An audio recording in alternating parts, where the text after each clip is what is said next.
Elle m'a ignoré et j'ai découvert qui j'étais sans elle. La sensation de voir sa présence rendue invisible arrive comme une brise froide qui traverse le corps sans avertissement, laissant la peau sensible au silence qui résonne dans les mains vides. Chaque message non répondu pèse sur la poitrine comme un marteau doux qui efface peu à peu la trace la plus intime de qui vous êtes. Le téléphone portable en main, là, immobile, ne reflète pas seulement un écran, mais un miroir brisé qui renvoie des fragments de doute. Est-ce que j'existe quand je ne suis pas vu? L'inquiétude s'installe entre les battements du cœur et le bruit distant du monde.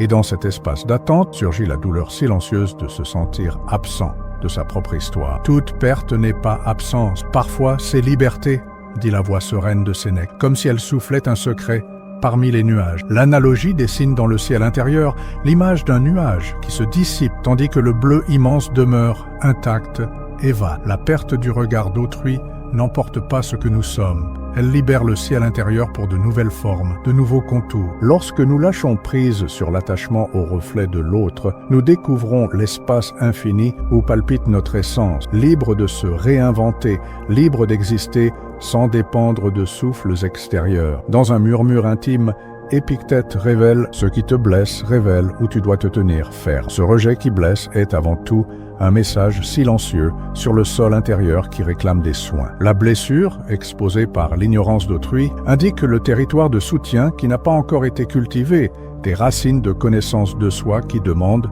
de l'attention. C'est dans la rencontre avec cette douleur que germe l'opportunité d'ériger des fondations solides, des piliers pour celui qui reste ferme, même lorsque le monde lui tourne le dos. Il est normal de sentir le poids de son propre corps, même quand personne ne semble le remarquer. Cette validation de la douleur silencieuse est le premier pas pour regarder à l'intérieur avec douceur. En étant ignoré, l'espace exact où la redécouverte devient possible apparaît, un terrain vierge attendant la plantation de la compassion envers soi-même. C'est là que nous commencerons ce voyage où chaque battement de cœur et chaque soupir de soulagement révéleront la force qui jaillit lorsque nous reconnaissons notre propre présence, non pas dans l'écho des messages répondus, mais dans le battement authentique de notre être. La blessure de l'inattention. Le vide se révèle à l'instant où vous percevez qu'elle a ouvert WhatsApp et n'a pas touché votre conversation, comme si le silence même tombait entre vous avec le poids du marbre. Il y a un corps là, assis,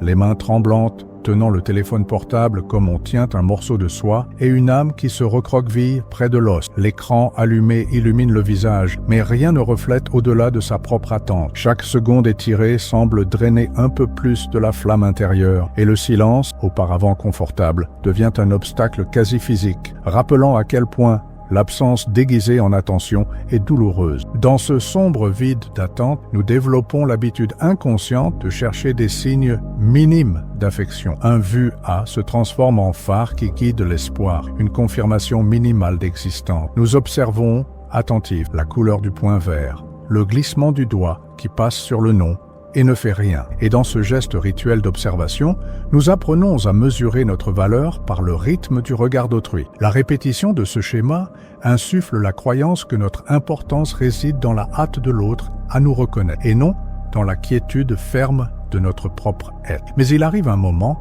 où cette danse d'attentes et de silence perd son charme. La perception que votre attention vaut plus que n'importe quelle excuse plausible rompt le cycle. Le cœur, fatigué de battre au rythme d'autrui, reconnaît qu'être vu ne peut dépendre de la hâte de celui qui a tourné le dos. La rupture d'attente ne survient pas comme un fracas dramatique, mais comme un soupir profond, un soulagement tardif qui défait le nœud dans la gorge. Nous réalisons alors que le marteau de l'indifférence pouvait frapper à volonté, car la force de notre valeur ne serait pas ébranlée. Et c'est dans cette lumière douce, mais ferme, que la blessure de l'inattention révèle la clarté là où il y avait auparavant du doute. Le silence qui semblait cruel se montre comme un espace pour écouter son propre battement, pour se rappeler que, même dans l'obscurité de l'indifférence, il y a des braises d'estime de soi qui ne s'éteignent jamais. La blessure, exposée par l'indifférence, ouvre une fenêtre intérieure. C'est là, dans cette fente, que nous pouvons regarder à l'intérieur, reconnaître le tissu intime de qui nous sommes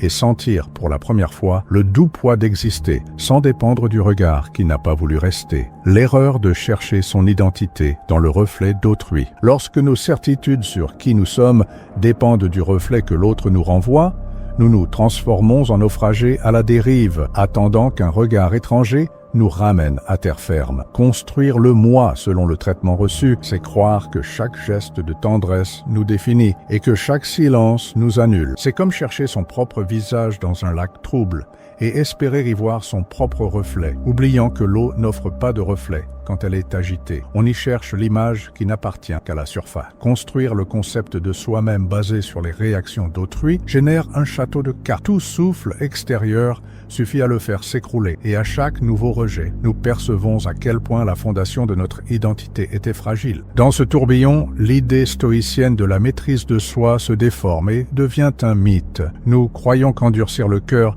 nous rend immunisés à la douleur, alors qu'en réalité, la vraie maîtrise consiste à choisir quelle voix intérieure nous voulons écouter. Il ne s'agit pas de faire taire les émotions, mais de décider où poser son attention. Nous pouvons nourrir la voix de la peur et de l'insécurité ou cultiver la voix qui nous rappelle notre valeur inaliénable. Ce choix conscient déplace le centre de l'extérieur vers l'intérieur, redistribuant le pouvoir de valider notre propre existence. En un instant de lucidité, l'inquiétude qui nous pousse à taper un autre message se transforme en une question claire. Est-ce que je demande l'approbation ou est-ce que je m'offre de la valeur? Cette brèche entre l'impulsion et la réflexion est la porte pour sortir du cycle de dépendance. En s'arrêtant et en écoutant son propre silence avant d'agir, on découvre que la force de soutenir l'estime de soi ne vient pas d'un contact ou d'un mot de confirmation, mais de la reconnaissance intérieure que l'on est déjà suffisamment précieux. Et dans cette reconnaissance, le reflet d'autrui cesse de dicter qui l'on est censé être, car on apprend à regarder d'abord à l'intérieur et à y trouver le visage qui n'a jamais eu besoin d'applaudissements pour exister. La rupture qui réapprend le tournant intérieur, l'instant où le silence succède à la dernière tentative de réconciliation, arrive comme une fente de lumière au milieu de l'obscurité émotionnelle. Lorsque l'appel téléphonique non envoyé est enfin réduit au silence et que le doigt s'éloigne du bouton de message, nous avons l'impression que le monde s'arrête un instant, ouvrant un espace où il n'y a plus d'urgence à être accepté. Cette pause soudaine porte une invitation subtile. Regardez à l'intérieur sans attente de... À ce moment, l'énergie épuisée à essayer de se maintenir dans l'espace de l'autre se convertit en un nouveau souffle, le souffle de celui qui redécouvre son propre rythme, libéré des chaînes invisibles de l'approbation d'autrui. C'est sur ce terrain silencieux que commence à naître le terreau fertile de la connaissance de soi. Fatigués de chercher chez les autres la validation qui n'arrive jamais à temps, nous découvrons que l'attention pleine portée à nous-mêmes révèle des aspects qui étaient auparavant cachés sous le poids du besoin d'être aimés. La clarté émerge lorsque nous comprenons que la plus grande énergie dépensée en tentatives vaines peut être redirigée pour prendre soin de nos propres racines. La fatigue d'essayer d'être aimé par ceux qui n'ont pas voulu aimer rend la force de nourrir la flamme intérieure, éveillant la conscience que nous n'avons pas besoin de reboisement externe lorsque nous pouvons cultiver notre propre jardin. Au milieu de cette révélation surgit une impulsion presque silencieuse pour enregistrer 3 petites victoires quotidiennes. Ce sourire authentique qui a jailli sans raison, le mot prononcé avec conviction, le moment où nous nous sommes écoutés sans hâte. Ces notes simples fonctionnent comme des ancres pour la nouvelle réalité, celle de celui qui n'a pas besoin d'implorer les applaudissements, parce qu'il a appris à reconnaître sa propre valeur. La clarté, alors, s'affirme non comme un vain réconfort, mais comme une invitation à la construction d'un chemin où l'énergie vitale coule librement, sans dépendre du reflet d'un regard d'autrui, la reconstruction de sa propre valeur. Dans le silence qui succède à la tempête émotionnelle, s'élève le rituel d'établir des limites, rejeter les invitations qui blessent, fermer les portes sans culpabilité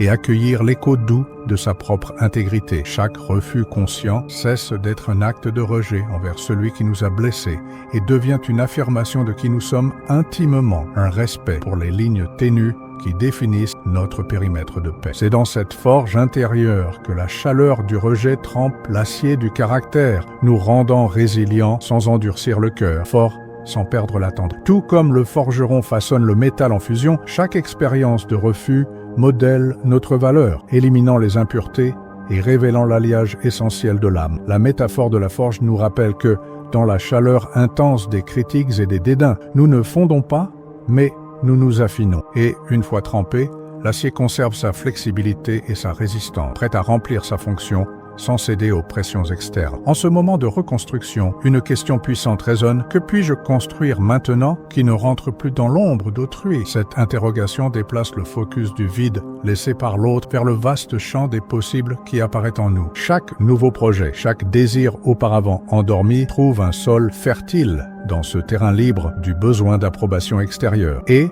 en érigeant des structures, qu'il s'agisse de rêves, d'habitudes ou de relations basées sur sa propre intégrité, nous découvrons que la valeur reconstruite est plus solide, car elle jaillit d'une authenticité non négociée. La reconstruction de sa propre valeur n'est donc pas un retour en arrière, mais une avancée vers un territoire inexploré. C'est la promesse que, même abandonnés par ceux qui n'ont pas voulu reconnaître notre lumière, nous pouvons édifier des châteaux intérieurs dont la base est faite de convictions profondes, et dans ces murs érigés par la fermeté de l'autonomie et la compassion pour nos blessures, la dignité demeure inébranlable, prête à abriter la flamme intérieure qui ne s'est jamais éteinte, la découverte d'un chemin autonome. Il y a un moment où marcher en silence cesse d'être un geste de solitude et devient la célébration de son propre pas. Chaque foulée sur le sol, qu'il s'agisse d'asphalte, de terre ou de tapis, prend le poids de l'affirmation, rappelant qu'il n'y a pas de sentier plus authentique que celui tracé par ses propres pieds. Dans cette marche sans invitation, sans regard d'approbation, le corps retrouve son rythme naturel et l'esprit se détache de l'écho des attentes d'autrui. C'est dans cette cadence autonome que le monde extérieur cesse de dicter la direction et le chemin se révèle de l'intérieur vers l'extérieur. L'absence d'invitation qui semblait auparavant indispensable se transforme en liberté de créer des projets nés du désir intime. Lorsque le temps passé à attendre des réponses se convertit en espace pour rêver, nous découvrons des horizons auparavant obscurcis par des promesses vides. De petits projets, apprendre une langue, peindre une toile, écrire un paragraphe, émergent comme des graines de but, germant dans un sol autonome, loin des ombres que l'autre projetait. À chaque plan tracé, nous gagnons nos propres fondations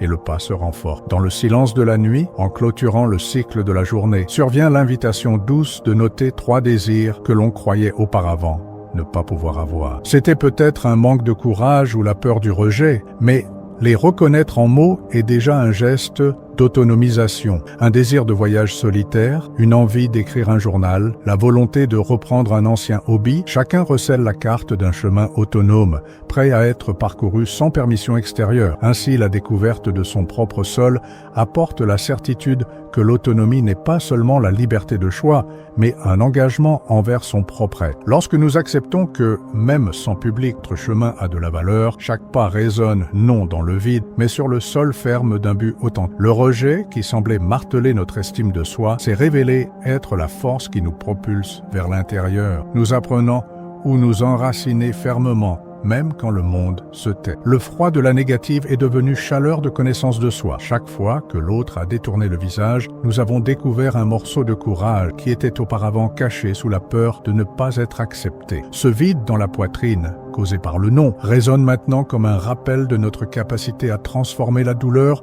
en mouvement vers notre propre valeur, libre des applaudissements extérieurs. Sénèque dirait que l'hiver qui tombe sur l'arbre ne le tue pas, mais le fait renaître plus fort au printemps. Et à partir du refus, la graine de la maturité intérieure a germé en nous. Marc Aurèle renforce que ce qui est insupportable en soi trouve un soulagement quand nous l'affrontons. Ainsi, en regardant de front la blessure du mépris, nous apprenons à construire notre forteresse intime. Aujourd'hui, après toutes les portes fermées, nous restons debout, non pas parce que nous ignorons le silence d'autrui, mais parce que nous écoutons attentivement le battement confiant de notre propre cœur.